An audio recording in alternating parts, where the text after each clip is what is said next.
একটা সময় রণবীর কাপুরকে বলিউড ইন্ডাস্ট্রির ক্যাসানোভা বলা হতো।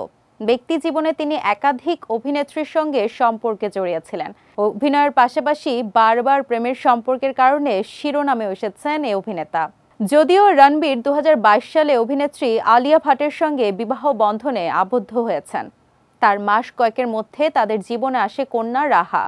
এখন স্ত্রী ও মেয়েকে নিয়ে ব্যস্ত সময় পার করছেন। আলিয়া যে ভারতীয় সিনেমার এক গুরুত্বপূর্ণ অভিনেত্রী তা নিজেও মানেন রণবীর। বিয়ের অনেক বছর আগে এক সাক্ষাৎকারে অভিনেতা জানান তিনি বিয়ে করতে চান কোনো অভিনেত্রীকে। তার নেপথ্যের কারণও দেখান তিনি। 2011 সালে রকস্টার ছবির মুক্তির সময় দীপিকা পাডুকোনের সঙ্গে তার সম্পর্কের গুঞ্জন ছিল। সেই সময় অভিনেতা জানান বিয়ে করলে কোনো অভিনেত্রীকেই করবেন।